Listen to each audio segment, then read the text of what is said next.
What's up, guys, and welcome to the channel. I haven't done a live stream in forever.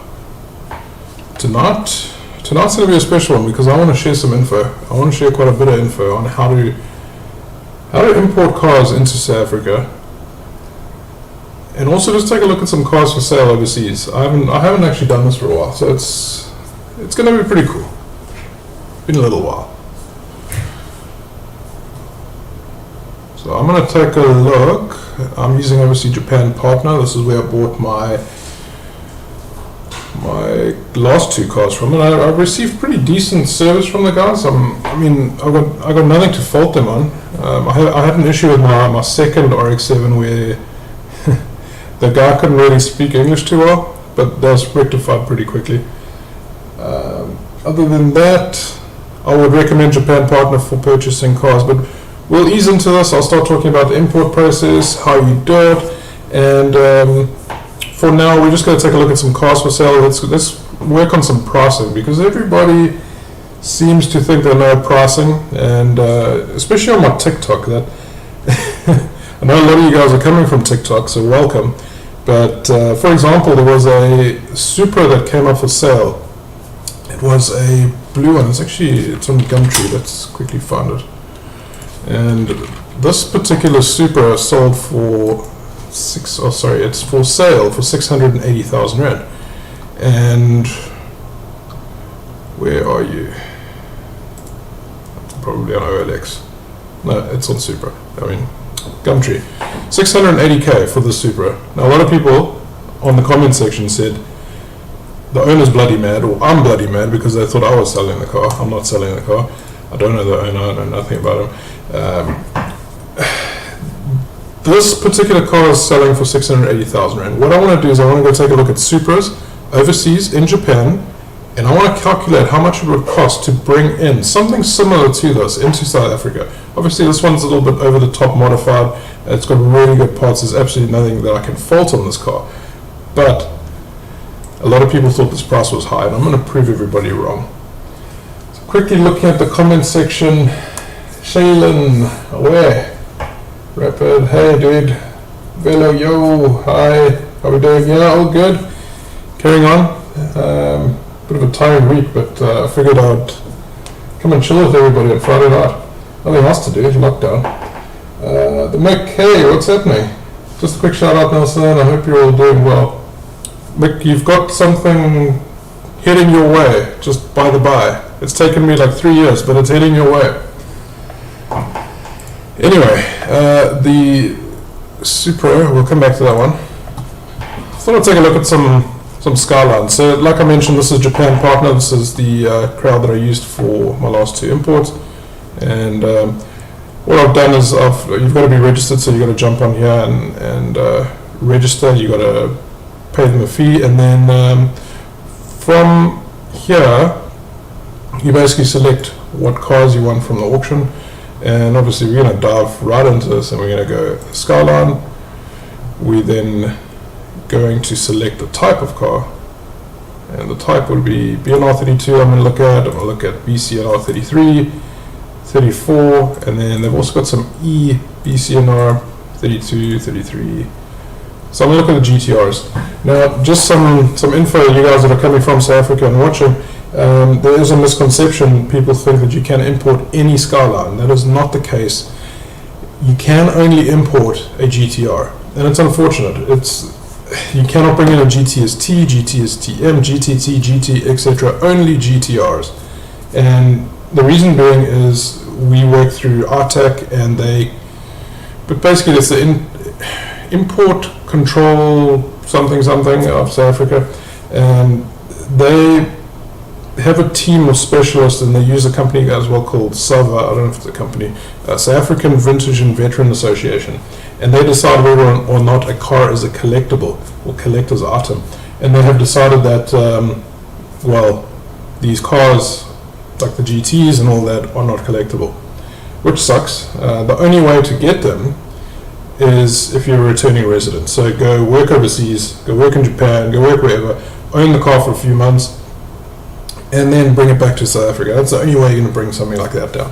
I'll get into the details of what you can and can't import But let's dive right into it and take a look at some pricing. And I'm going to see stuff that actually sold. So I'm looking at sales history, and I'm going to look over the last month and see what sold over the last month.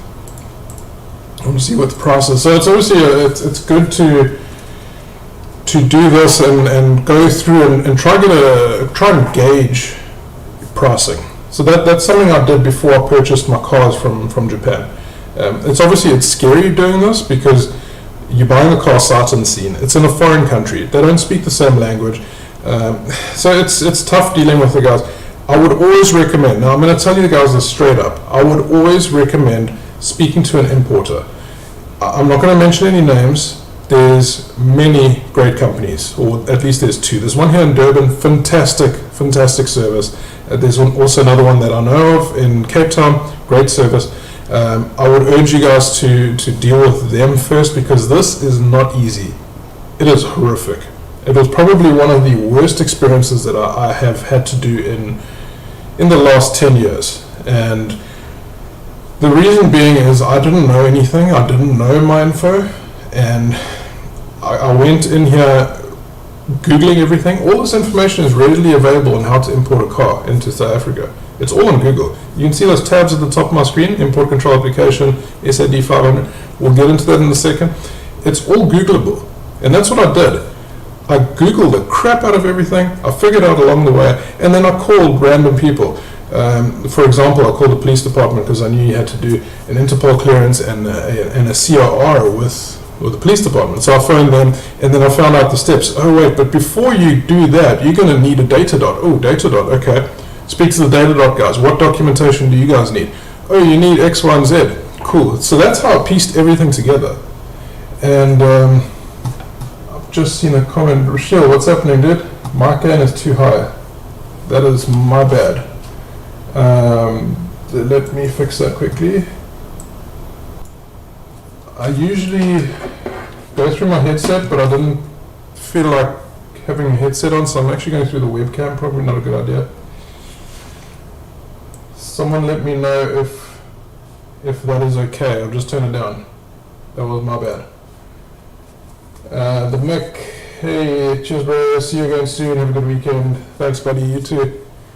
So as I was saying, that's how I kind of pieced everything together, and I worked out exactly what I needed by going to each and every place and speaking to the guys and finding them, seeing what documentation they required before getting to that step, and then I worked it out and I got everything, and I'll run through that. So in front of me I got Japanese auctions with a bunch of cars, and you can see the prices these cars sold for. Like I said, it's good to gauge pricing. I did this for about a month to a month and a half prior to actually putting money in and purchasing the car, so I figured out how much these cars actually sold for. And I'm going to open up a couple. So this R32 sold for $35,000. That's a ridiculous amount.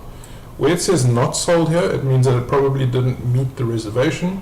So there might have been a reserve price, or it just didn't sell and nobody bid it on the car. So I'm going to look at the ones that sold. So 32 obviously being the cheapest. Right now 33 is about 25 to 50% more expensive than the R32 GTR. And then a 34 is just bonkers money right now. And we'll try to find some 34s in a sec. So we will find another 33 here. That one looks interesting. And there's a 34. Big money, 91,000 US dollars. And we'll get into the pricing in a sec.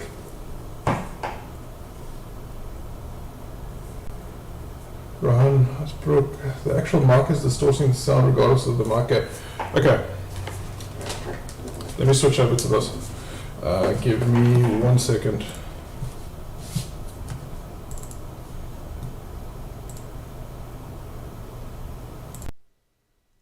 Testing, testicles, testing. Someone let me know, is that better? I'm hoping so.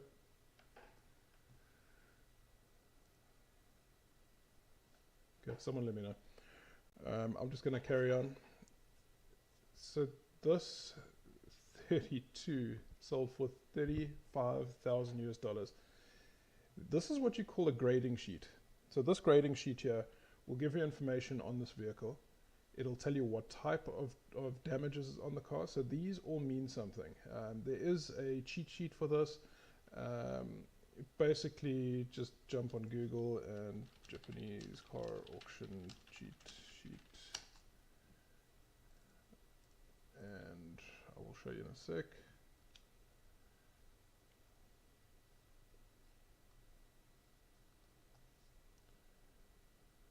Okay.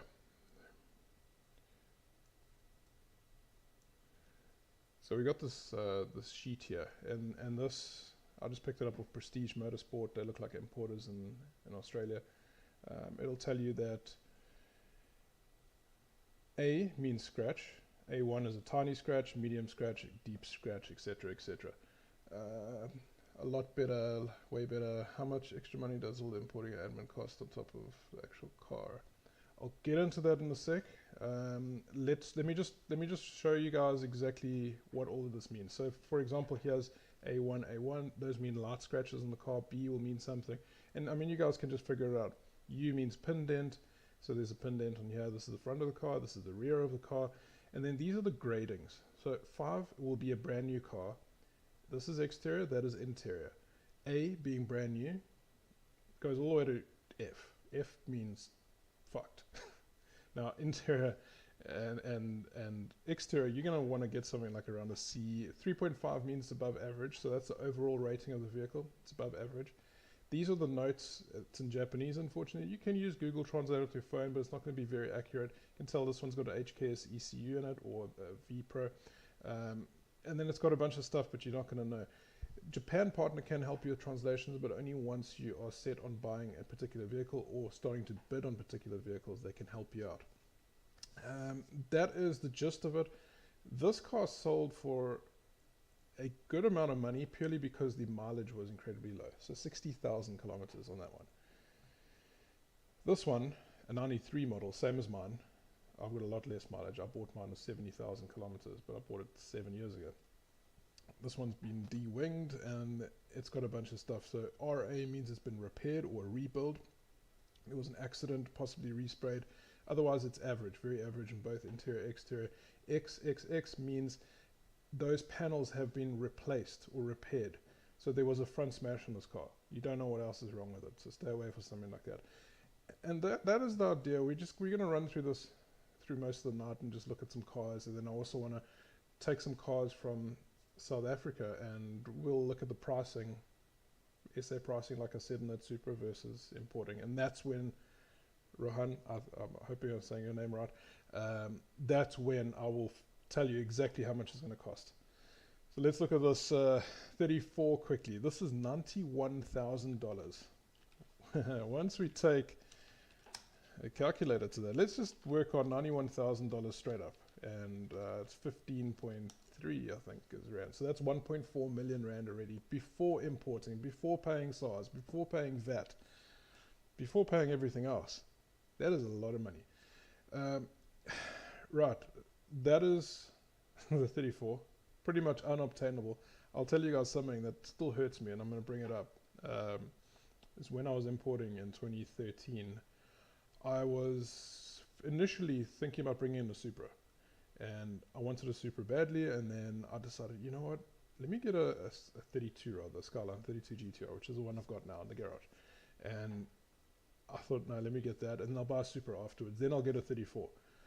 So 4 months after my 32 landed, the Supra then got banned for importation from South Africa. It is banned. I'm not going to talk to you about why, but a certain large automotive manufacturer, this is allegedly, banned the car, or they spoke to ITAC to ban the car because it was affecting sales of a certain vehicle with an engine from a four-wheel drive manufacturer. This is allegedly, and I'm not mentioning names so I don't get sued again.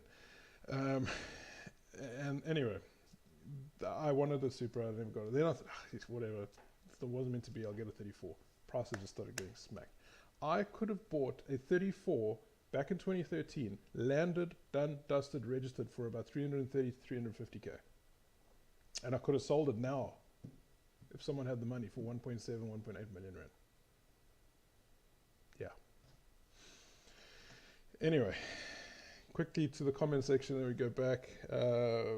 How's it going? I'm in the process of looking at auctions with an exporter. Do you know any places to do third-party inspections that can actually send pics? No. So if the car is at, so for example, Japan Partner, the website that we're on now, if it is in, and now I've hit a blank, they are based in, not Osaka, Filipino, wherever they're based in. If the auction happens there, they can go to the auction house. So if there's a particular car in their area, they will go to the auction house for you. They'll do a site inspection. But they're not going to go, I've asked them already, they're not going to go to USS Tokyo. They're not going to go to any of the other auction houses. But anyway, that is the case. So it's going to be a lot harder if you had to deal with them and you specifically wanted them to inspect, because you're going to be limited to whatever's at that particular place. And now it's bugging me. Last car I imported was in 2017, so it's been a little while. 34. So let's look at some Supras now, and then I'm going to compare the pricing to this, because I got called out by like 10 people saying that I'm an asshole for putting this price up. Meanwhile, it's not even my car. I was just kind of advertising it for the dude. So let's look at some Supras quick. Guys, if you have any questions, anything you want to know about my cars, about process, ask your questions now, because I'm going to be discussing all the stuff, process, all that shit shortly. Their website is a little slow. So we are going to look for a Supra. And I'm going to look for the type, and it's a JZA80 ED grade. So I'm going to look for an RZ, RZS, RZ twin turbo. I'm not interested in the normally aspirated models. They are a lot cheaper. So this car is a big single turbo. I don't know, there's not enough info to actually say what this car started its life as. So it could well have been an SZ model, meaning it was the normally aspirated version, and this could be a 2JZ-GE-T. So a normally aspirated with a turbo. I don't know. There's not enough info to actually say. Let's get rid of these here and leave the Skyline, because I want to go show you guys the pricing. Okay, so here's a twin turbo, sold for 24,000. This one sold for 38,000 US dollars, and this one sold for 31. Gosh. Okay. So this one is an automatic. Shame. But you can see the pricing. It's still crazy. So the RZ did come in an auto variant, which is unfortunate. And just reading the comments. Did you manage to fit the turbo on the RX-7? Yes, I did. But I have a small issue where I'm not leaving the house right now. I haven't left the house since March, other than going to Baby City and to buy meat, because that's the only, I don't like ordering meat online. Everything else we order online. So I have a bit of a predicament where I need a converter. I think I mentioned in one of the videos, convert the back of the exhaust housing from 100mm V-band down to a 76mm. Nobody here sells that sort of stuff pre-made. There's a bunch of stuff in America, but I want something soon. Anyway, my father is a fit and turner engineer by trade. He's got an engineering shop that he owns in Durban, and he's taken the turbo away, he's taken the downpipe away, he's already built the flanges, he's flaring some pipe or something, and it's going to go from 100mm to 76. So to answer your question, yes, the turbo managed to get on, and I need to edit the vlog off my memory card, and or this memory card, or I don't know, whatever, and then whatever, just get the shit going. So, but it is gonna go. Hey, monkey wrenching. That's Mike. Mike is YouTube buddy of mine. We met about almost a year now, and dude is popping off at the moment on all platforms. You guys need to go take a look. He's got an MX-5 or Miata. with a compound turbo. Unfortunately, something happened to the engine recently, but he is rebuilding, and he's likely going to get it built before I actually flip and throw the turbo on. Hey, Mr. ADR, what's happening, dude? So guys, let's look at this now. Okay, let's talk serious, and I'm going to tell you guys what the prices are. I'm going to get rid of this auto because it's a hunk of junk. So we're going to look, oh my god, another flippin' auto. I mean, $38,000 and you're going to get yourself another auto. This is a twin turbo variant. Here we go. So this is a manual 6-speed 3DD. So this is a very average car and it's sold for 31,000 Rand. Now, here's how it works. We're going to start from the beginning. What you're going to need to do is gauge the pricing, like I said initially, gauge the pricing on Japan Partner, or you can use Pacific Coast Auto, or find any real exporter and gauge the pricing like we've just done now. And then you need to pay them, when I did it in 2017, I paid 20% of the value of the vehicle. I don't know if it's still 20%, but you've got to pay them a small fee. And for example, if it's this, you've got to pay them $6,000. Okay, so call it about 90,000 Rand, 75, I don't know, whatever my maths is wrong. Pay them that amount, and then you can start bidding on the cars, because then they know you're serious. Bid on the car. If you win the car, and let's say you just won this car for 31,000 US dollars, not that we can import the Supra, just bear that in mind, we cannot import this. You can only import it as a race car and not as a road legal car because of what I mentioned 10 minutes ago. Now, they're going to charge you a fee. So this car is in, I'm going mad here, it is at Hokkaido, TA Hokkaido, and they're going to have to send the car on a flatbed to their premises, which I flippin' still don't remember the name. And hey, what's up? No name brand. The website is japanpartner.com, Japan-partner. Or head over to the top there, you can see jp-auctions.com. You need to register an account. If you haven't paid money into the account, it's not going to show you pricing. That's the unfortunate part. Until you pay some money in, they will unlock it. Then they're going to charge you that. They're going to charge you a shaken deregistration fee. So the shaken documentation is their paperwork for reg, like our normal, gosh, what do you call them? Our licensing, our normal licensing. So they're going to do a dereg there on their side.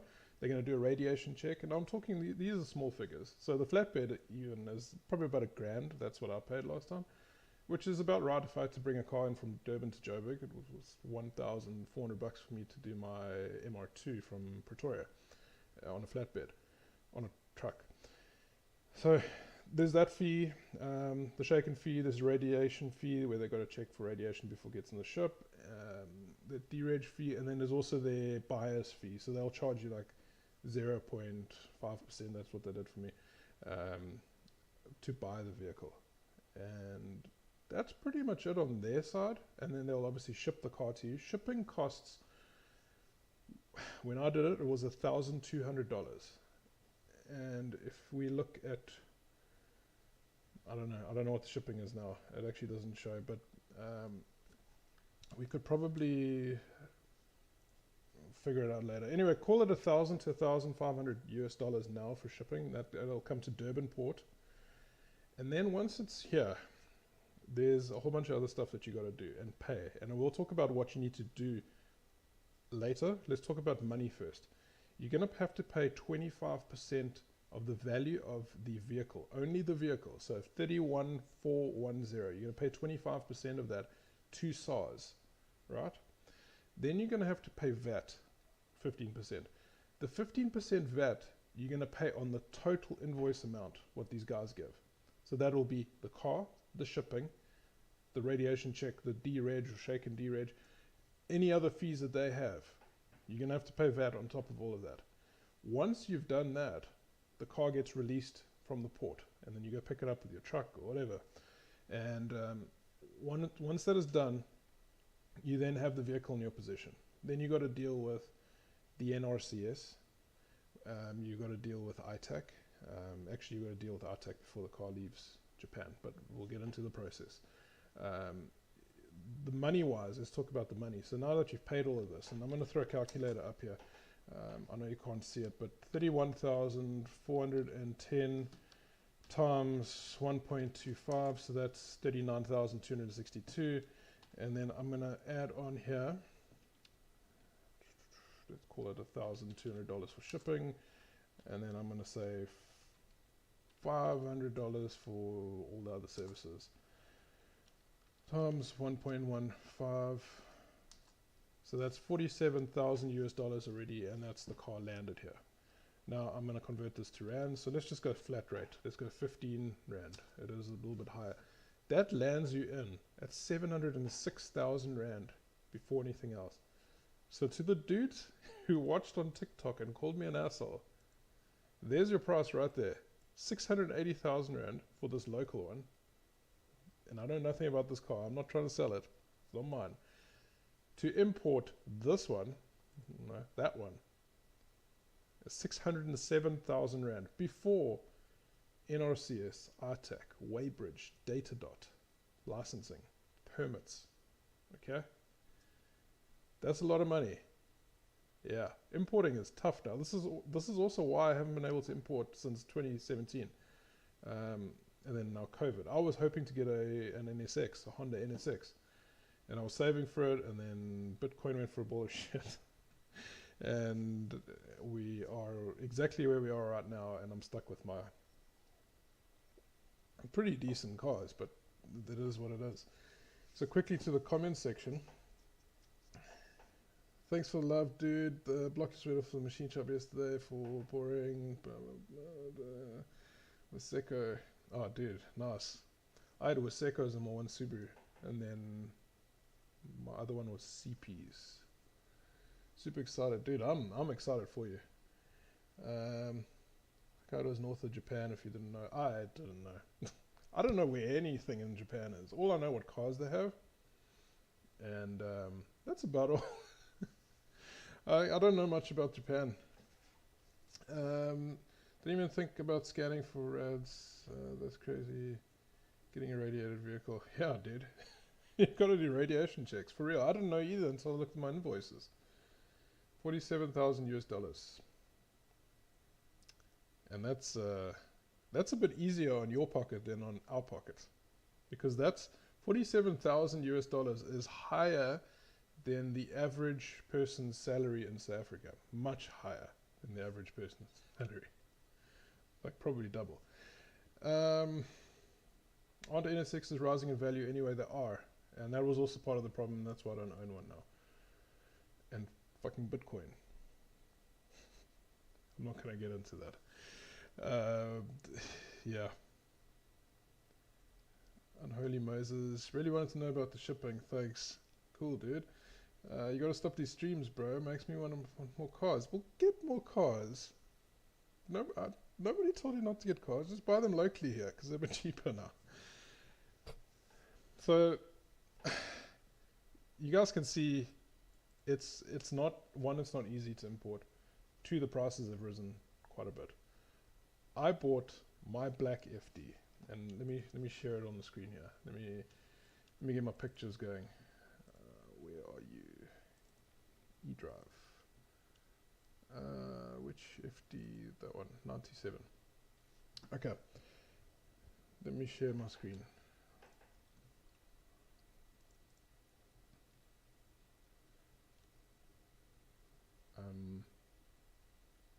How the shit do I do that?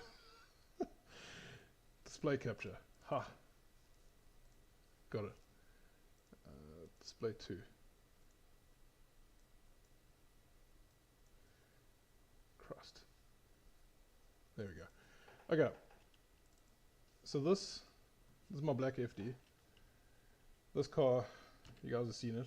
I bought this car by mistake. Let's talk about this quickly before we jump into the importation process and how this all works. So I bought this car in 2016 September. It was, yeah, about September, October. Anyway, this particular car I picked up for 2,000 US dollars. And here's the pictures from the auction house. I bought it by mistake. It was a bit of a screw up.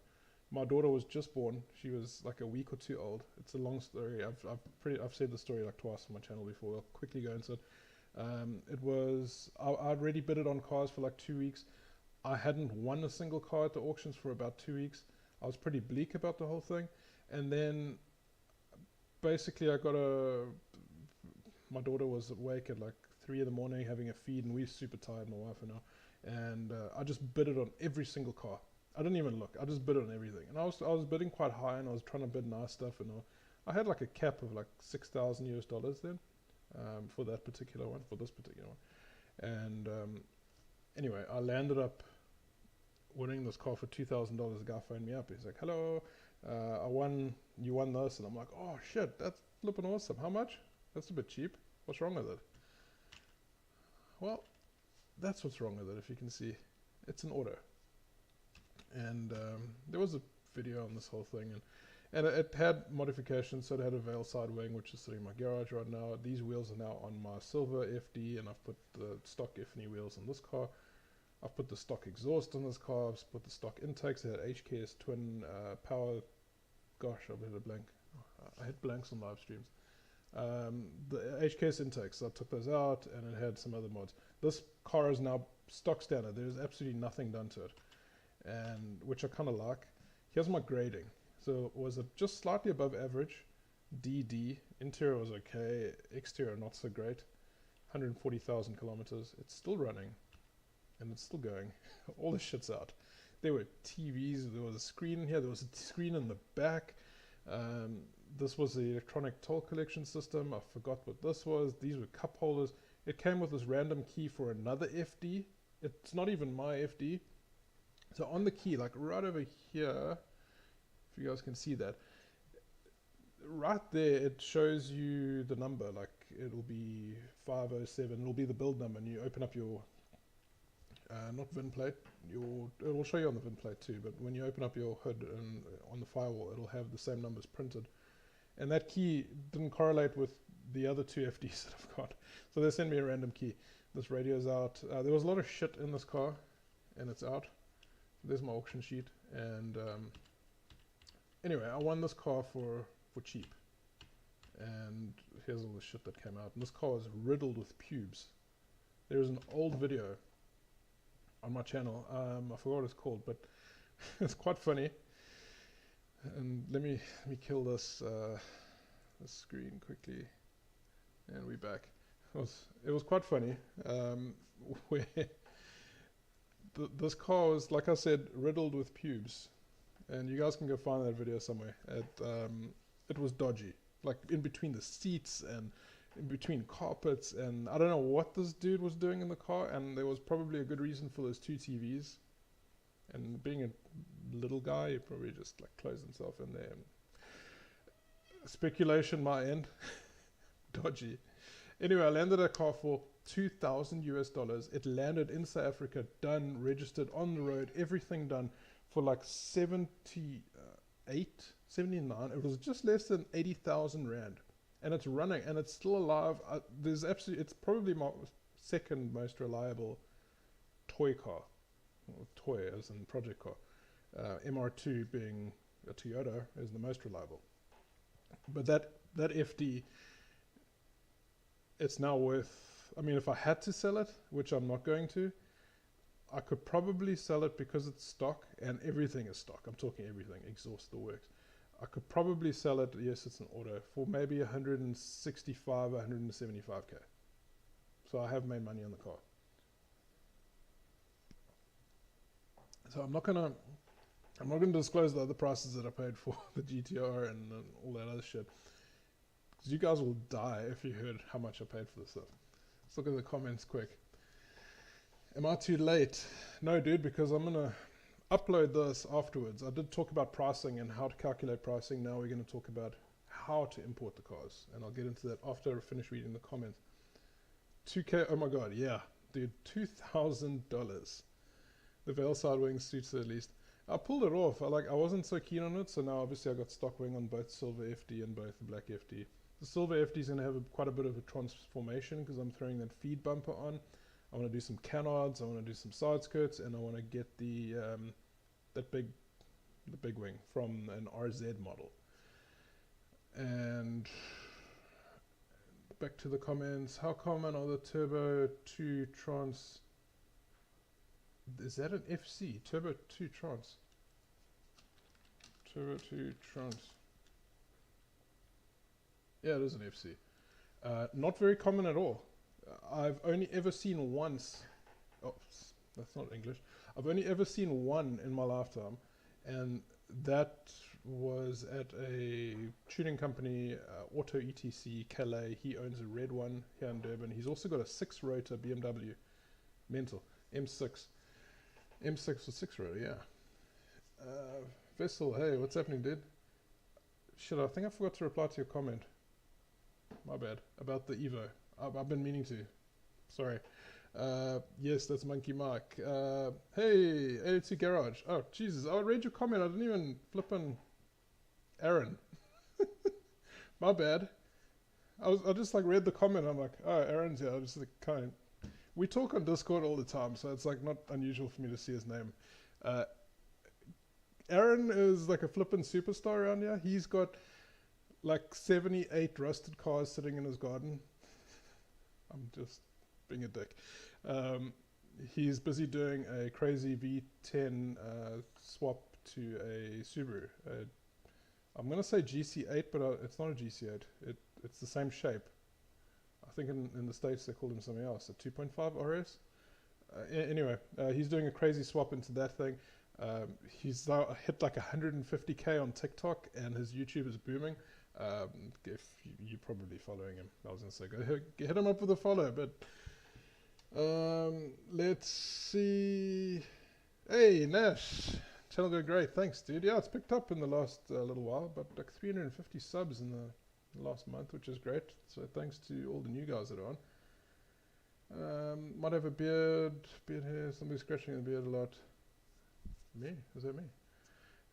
Think the touring look. Yeah, the compound turbo Miata. What is that in US dollars? What is what in US dollars? This one. This is 91,000 US dollars. Oh, you're talking about my black FD. I landed it for like, I don't know, in US dollars, 5,000 US dollars. Landed on the road, registered. I paid 2,000 for it from Japan. Check him out on TikTok too. Delete the TikTok. Yeah, that's me. Okay, I've been waiting on the importing vid, and I'm not going to be importing any cars soon because their money is going elsewhere. A bit expect. Oh, sorry, dude. Really sorry about that. 6-rotor, yeah, I know. 87 GC6. See, I knew it wasn't a GC8. That's all. Like USDM stuff. I'm like, God, fucking cat. I'm live streaming. Aaron's famous. Yeah, he is the famous one. He always has been. I was asking what you could sell your auto FD for. Oh, right. Shit, I don't know. Let's get a calculator here. $2 rand. I reckon let's go with 175,000 rand, which is $11,000 plus minus. So paid, it landed for, let's work that out. Hey, I was like on the nose here. I said 78,000 rand, which is $5,000. I just said $5,000 earlier. So I made, if I have to sell it, I'll double my money. Okay, so we got a valid question here from Mr. Flashrock Nash, who's also got a 32. And no, we can't. And we need a list of still out for import list. Okay, so this is one of the things, and I was actually gonna touch on this when we go through this this import, how to import stuff, and it pisses me off, and I'm actually quite perturbed with the way that South Africa runs the importation control and how they actually consider cars as collectibles. Like I mentioned earlier, you got to deal with a company called Artac. So let's talk about the process quick, and then I'll answer your question, Nash. So the process goes, once you have now bought your vehicle, you then speak to ITAC. Now, it's preferable that you do this prior to actually putting money down, just to make sure and double check that the vehicle is still considered a collectible car. Now this collectible vehicle is, yeah, this grinds my tits. God damn it. So we can't import GTs and GTSTs and all that sort of SADA stuff on the Skyline, and we can't import FCs, RX-7s, because they're not considered collectibles. We can't import Supras anymore. We used to be able to. We cannot import Soras. We cannot import Chasers. We cannot import Subarus unless they are really special, meaning a 22B. We cannot import the two-door STR version 6 or STR 5 or 1 or 2. We're just not allowed to. We used to be able to do the Tommy Mackinnon edition Evo for a limited time, and that stopped in like 2016, and they never brought it back. S15 Sylvia, a lot of people tell me, that speak to me, like I get Instagram messages almost on a daily basis. Hey dude, I love your videos, please help me, I'm looking to import blah. And whatever they say, I'm like, dude, you can't.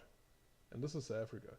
So the official list, or what I know, is R32, 3, 4, GTR only, not the other stuff. RX-7, FT3S, Honda NSX, and that is it. Nothing else. You cannot bring any other car in unless you are a returning resident, meaning, like I said earlier, go work overseas for a period of 12 months or whatever, own the car there, and then bring it back with you. Then you can bring anything, as long as it's not left-hand drive. Bring anything back.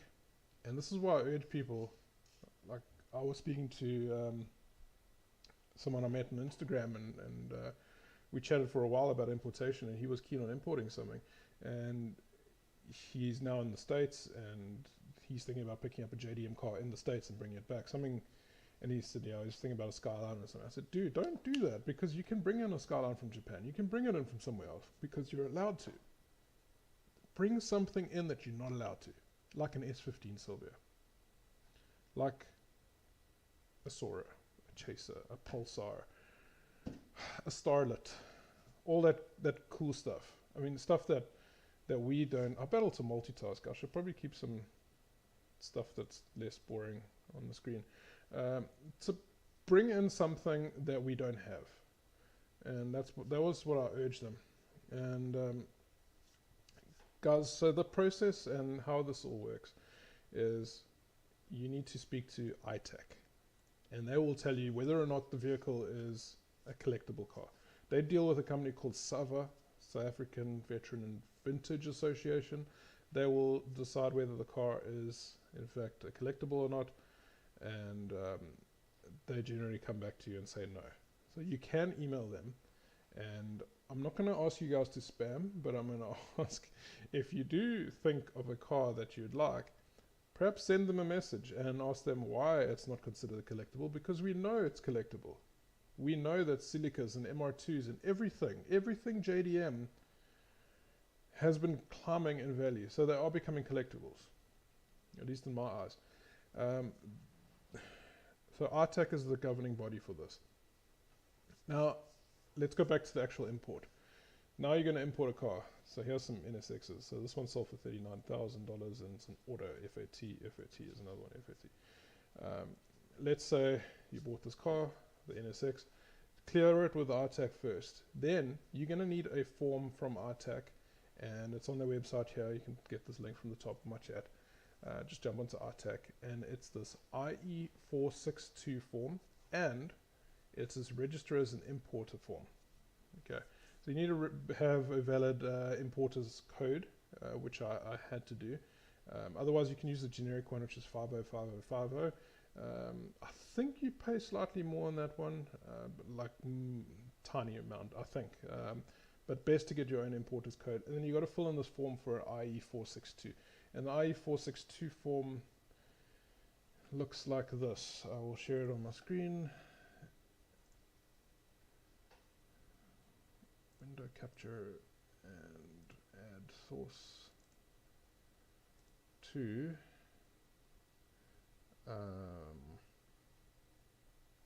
Oh, that ain't good. Why isn't it picking it up? Huh. Okay.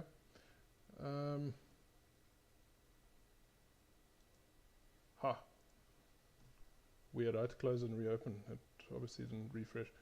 So this is your IE462 form, and there's a couple things on here. So is your car, basically just fill in your make, model, VIN. You'll get all the stuff from Japan, so you do this after you buy the car. But like I said, find out if that car is still a collectible, because they might change their minds in a day or two. You never know. Anyway, buy the car, then you got to fill in this form. Then you send them the form.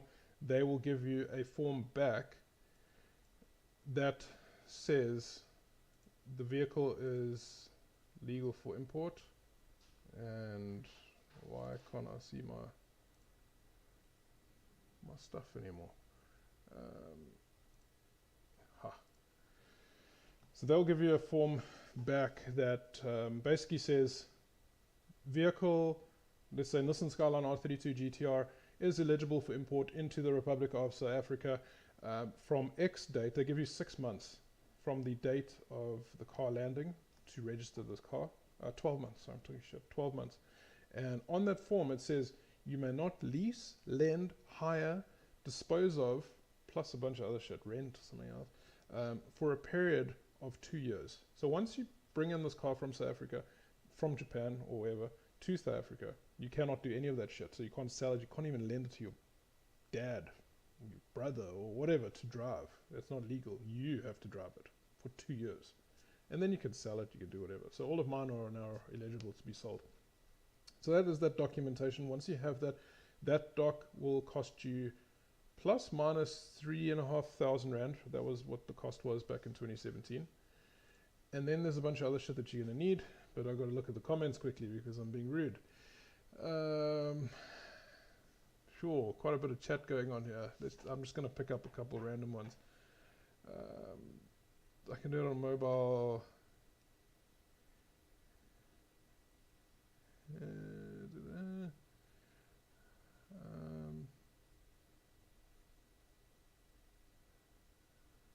Miata S14. No. My dream JDM is either an R32 or S14. So yeah, R32 you can import as long as it's a GTR, not a S14. But we've got a couple of S14s lying around. Version 6, yeah dude, if I could get my hands on one of those. But yeah, I forgot to add the RX-7, Mazda Roadster. They're all made in Japan. I want to consider moving to Japan. Dude, if you move to Japan, you can bring back anything. Anything you want. Stuff that we can't get. Right hand drive Miatas. Like Rudstick. Yeah, Rudstick. Rudnick. Dude's got a broken leg or something now. Yeah. Ons praat net kak. Afrikaans is kak. I'm pedal speaking. Oh nice, I can import. No, you can't. You can't bring in an S14. Or a 15. We've got them here already. I mean, as in Nissan brought them in when they first came out. And I don't know the numbers. 50 of them, maybe? So you got to buy a local one. Okay, asterisk 32. Yeah, 32 you can bring in. Okay, let's get back into it. So the ITAC, that's done now. You've got your form, and that form you need to take with you to Durban port to release the car. Once you do that, with accompanying that form, you need something called an SAD 500. This is a shit flippin' form. This is a declaration form that you will need, and you'll speak to a company like Grenrod. Any clearing agent will be able to assist you with this. I forgot the name of the crowd that I used. I used them twice. And contract forwarding. I used contract forwarding. And they were the cheapest, gave me the best rates. It'll cost you about, on their side, about 3 to 5 grand to assist you with the clearing. And you'll need to fill in this form. And on this form, they will calculate for you the amount that you need to pay. So that 25% of the value of the vehicle is what you're going to be paying. It will be in here. So they'll calculate the amount of duties payable and all that stuff, and the VAT and all that. And then you've got to pay that right in and there before you're allowed to pick up the car. Once you've got that done, you can then go take your truck or flatbed or whatever to Durban port. You walk in, or you drive in, first of all. It's very confusing if you've never been there before. The first time I went, I got hell of a confused. I didn't know where to go. I managed to wing it, spoke to a lot of security guards, and I don't know how to explain it to you dudes, but if you ever do this, drive into Durban Port, and you're going to get this massive bridge that you're going to go up. As you get about halfway, there's going to be a turn off. Directly below you on the right hand side is where you pick up all the cars, but you're going to turn off on the left and it's going to wind down, kind of like a spaghetti junction type thing, Galuli's or whatever the shit if you're in Joburg, and it's right there. Like, I drove deep down and I saw some crazy shit. And anyway, once you've got those two docks, you can go and pick up your car legally. When you're done with that, you then need to speak to the NRCS. This is the National Regulator of Compulsory Specifications. This is, god damn it, I hate live streaming because I forget all my shit. If I'm filming, I'm like, I forgot the name, kill my recording or edit it out, quickly Google it. I can't do that now. NRCS is the old AA, god damn it. I don't remember. SABS, AA, Alcoholics Anonymous. It's the old SABS, South African Bureau of Standards. So this is the new one. They've been around for a little while. And this particular form is your LOA application form. And this application form, you got to fill in all the shit about the vehicle and about what you're bringing in, and then sign it off and send it to them. They will then send it back to you, and they'll give you a document with a certificate. Oh, it's a certificate, really. And this doc, let me see if I've got one here, and I can show you guys all my paperwork. I did have some stuff that I blanked out a while ago for a video. Let me see if I've got.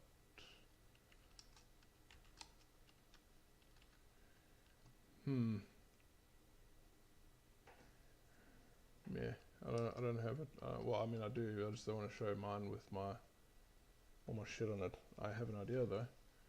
There was a YouTube video, and on that video, I had my documentation. Search channel. God damn it!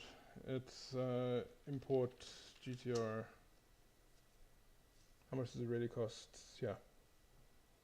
Alright, so this is me, 2016. This was just before buying some shit. And I explained a lot of the stuff, but not as good detail as I have. This is my car. This is my actual car. My blue R32 GTR with the plastic lip. This is my car back then. 79,000 kilometers, 1993, BC. Very good car. And anyway, there's that and paperwork. Here's some of my paperwork.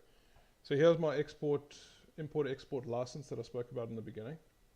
And this is the license, the import-export license. Probably should have prepared this a little bit more. I had to give this documentation and hand this in as well with us. So you got to fill in this form, just print something out, get it police cleared and whatnot to say that I, Nelson, blah, blah, blah, did not buy it from a bond store in South Africa, and I'm importing this car from Japan, and it's a collector's item, and I am aware that you cannot sell or dispose, and blah, blah, blah. So you do that.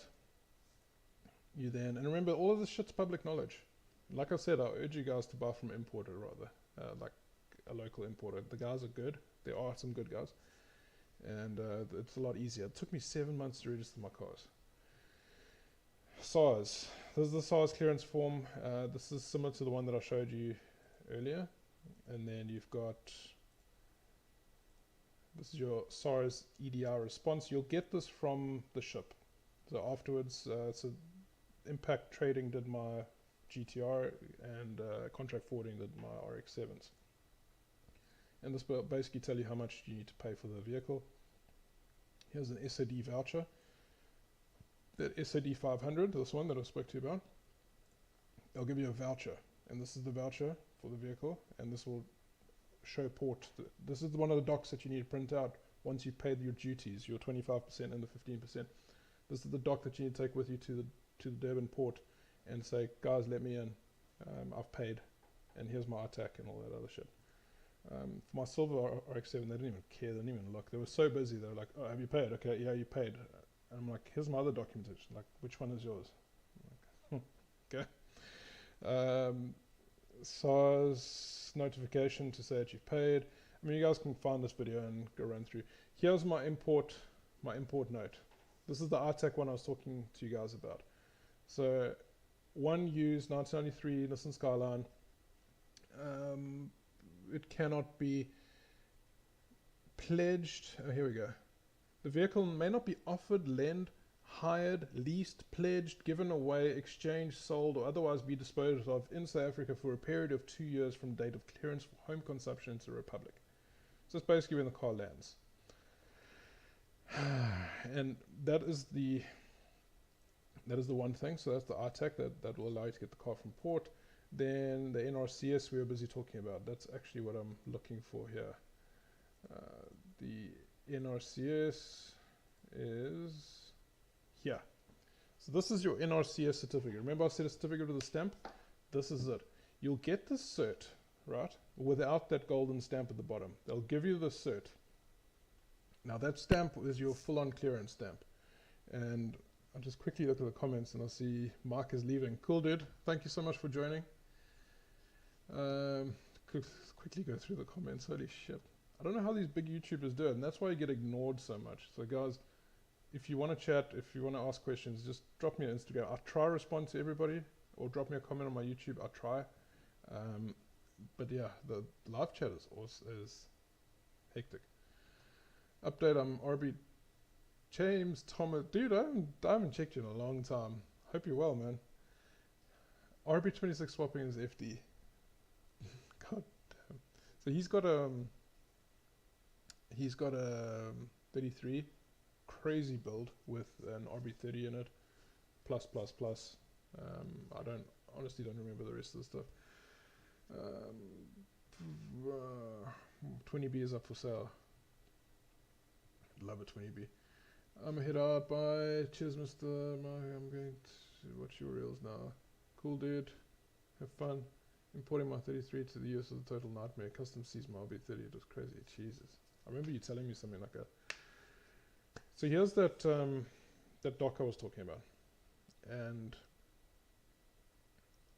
it comes to you without the stamp. And the reason why they do that is because you can't register the car. So you're going to take this, your RTAC, your SAD, all that paperwork to the licensing department right at the end. And you're going to say, here's my docs. Can I license the car in South Africa? Yes, you can. Oh, there's no stamp. No. All right, so how do you get the stamp and what is this all about? So this document will tell you that you have brought in the car as a collector's item. Mine says ITME, some idiot there. Vehicle to be registered to applicant as above, may not be sold, blah, blah, blah. Okay. That's the doc they give you. Then you need to do an inspection. So there's an NRCS inspection. So once you've got the car now, it cannot leave your house, right, after you've picked it up. You've shown that when you did this whole signing up for this vehicle, you've put your home address in there. The car needs to be at that home address. And then you phone NRCS and say, hi guys, RTAC cleared, we've paid SARS, we've picked up the vehicle, it's now at home. Can you come and do an inspection? And I haven't blurred out all my inspection notes, but anyway, the dude comes to your house. Does it have, now remember these guys are like SABS, Bureau of Standards. They used to be SABS. They'll come in and they will look. Does it have seat belts? Does it have brakes? Does it have, yeah, so the boring shit. Yes, it does. Does it meet SA standards? Yes. It doesn't have to have airbags and all that shit. So it's all good. It's like the US with like Motorex, what they were doing. They were getting the cars to standard, but they were modifying them to meet standards. We've got very low standards here, so pretty much anything you import, as long as it's got 4 wheels and the braking system and a steering wheel, you're good. Now, the inspection is done. You send them all your paperwork. They will still not give you this golden star until now here's where it gets interesting. Now you need to take the car to places to get stuff done. So you need to get a weighbridge done. How heavy is your car? How do you get the car to the weighbridge? without it being SA Reg. So now you've got to go to the licensing department. Yeah, so I went to Prospecton, and this is police identification. So you got to start with the police identification. Go to here I went to CR Swats. I don't know in Joburg or Cape Town, but you got to go to the licensing department, and not any licensing department. It has to be, like I said, the one not CR Swats. Holy shit, Prospecton. That's the main one, and they do all the stamping and all that shit. So you got to go there first, and don't take the car there yet. And you got to get your paperwork and your clearance docs and all that stuff. So you fill in the paperwork, you go hand it in. Then you go to the licensing department and say, I would like to introduce this car onto the system. And there's some paperwork, green form, I think. Honestly, don't remember. Just ask someone there. I'd like to introduce the car into the system. You got to fill in that normal bullshit. You know, it's one of these forms, probably. I don't know, blue, green. I don't want to waste too much time on that. Ask them. I want to introduce the car into the system. Then you get the car onto the South African system. They will put the VIN number that you have, the engine number that you have, the make and model, and they'll give you a printout. It's not your normal printout to say that your car is ready. They give you a printout saying that you can now carry on with the rest of the licensing. And they've got prerequisites first, so one being weighbridge. They'll give you, and what you see on the screen there is a weighbridge. This is how much my Skyline weighed back in 2013. It's probably a bit lighter now. My RX-7s were 1310 for the auto and 1250 for the manual. And you got to, while you're at the licensing department, they introduce and whatever, you got to sign up for a permit. So you can get a 3-day permit and you can drive the car anywhere. And that was a fun time because now I got to officially drive my car on the road legally for the first time. And you got to take it out to do a weighbridge. Then you got to go out and do a data dot. So any place, here's your introduction. This is Roadworthy. Roadworthy will add the details to the system. So you give that paperwork that you'll give to the weighbridge place, you'll give it to this CR place, any CR place will do it. And they'll just keep adding details until it's officially all done on the system. So it's weighbridge, it's data dot. So data dot, they'll spray the car with that flip, I don't know what you call that stuff. There's little dots and they can be found electronically if your car gets stolen or some shit. Don't know how it works exactly, but you got to get them sprayed. They give you a certificate. Then weighbridge, data dot. Oh, you need Interpol clearance. Now you got to take the car back to the Prospecton police pound, and you got to get them to do a clearance. They're going to look at your car. Is your engine number the same? I dealt with the same guy, so he kind of like just didn't do anything for my second FD. He was like, "Hey man, cool, done." And that was a lot easier. But they got to inspect, make sure the engine number is all the same and all that bullshit. Then they're going to sign off and they're going to say all good, and your car needs to go through Interpol clearance, which takes up to 2 weeks. They send the stuff overseas to France. They then check, has your car been in a motor vehicle accident that was reported and you didn't pay for it, I don't know, shit like that. Has your car been stolen? Was it used in an armed robbery? Was it used in like a jewelry store heist or some shit? More often than not, these cars, well, I mean, they're not used in that sort of shit. It's Japan. People are respectable there. They're all good. And you get this Interpol clearance back in 2 weeks. Now you take this whole wad. I'm talking like a binder, one of those A4 binders, like this. Copies. You got to go in with duplicates of all your shit. So make sure you got their copies, your copies, and they want the originals. Right.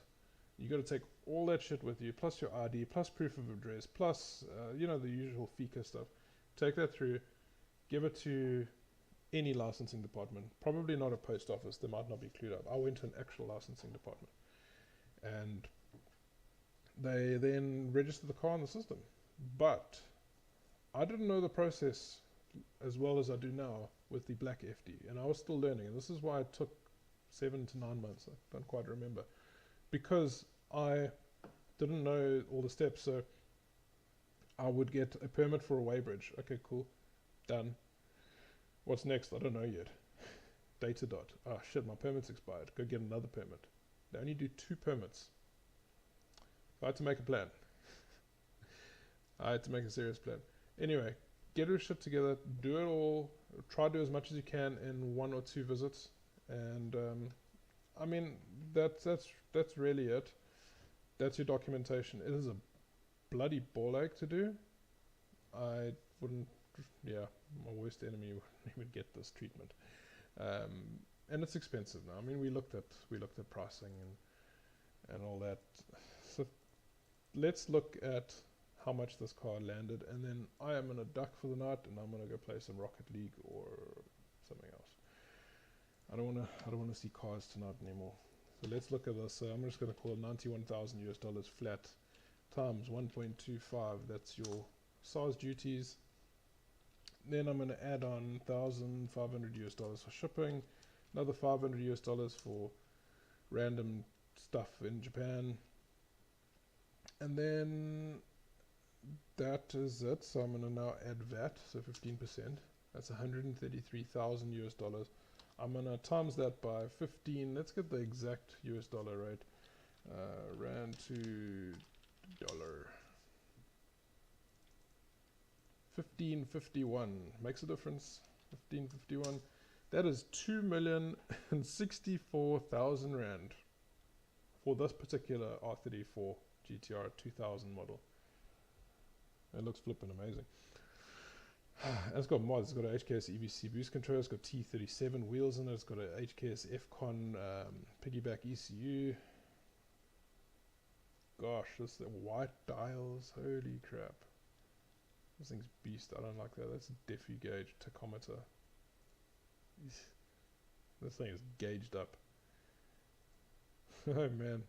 Ah, cool. So that's the same EVC that I've got.